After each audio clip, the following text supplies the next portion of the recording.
অনেক দিন পর আজকে বেরোলাম। নবদ্বীপ থেকে আসার পর থেকে শরীর খারাপ। তোমরা কেউ একবার জিজ্ঞাসাও করোনি এতদিন আমি ব্লগ করছি না কেন। জিজ্ঞেস করলে তো একটু ব্লগার ফিল হতো। এখন কোথায় বেরোচ্ছি আমরা জানি না, আমরা বোর হয়ে গেছি তাই একটু বেরোলাম। এখনো আমার শরীর ঠিক হয়নি, গলাটা নাকে সুরে হয়ে আছে।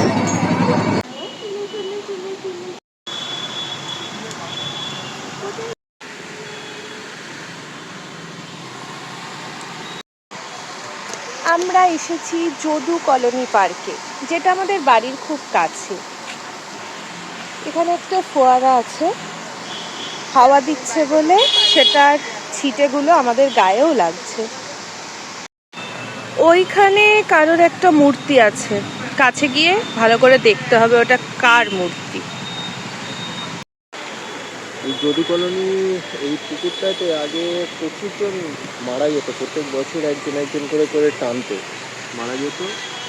সাতখানা নাকি কুয়ো আছে, চার কোনায় চারটে, মধ্যিখানে তিনটে।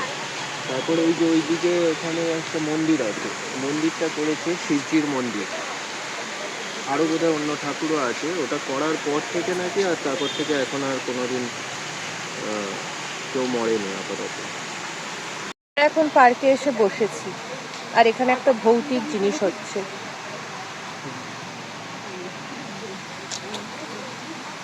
আমরা এখন মূর্তিটার কাছে যাচ্ছি। আমরা দূর থেকেই বুঝতে পেরেছিলাম এটা শ্রীরামকৃষ্ণের মূর্তি। এখন আমরা কাছে যাচ্ছি।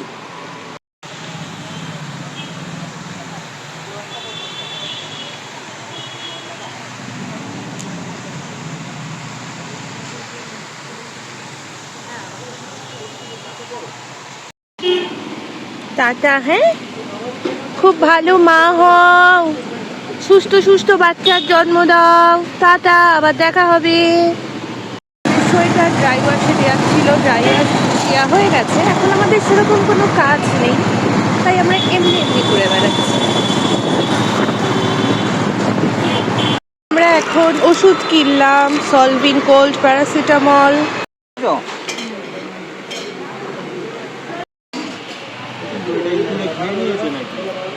আমাদের খাওয়া হয়ে গেছে।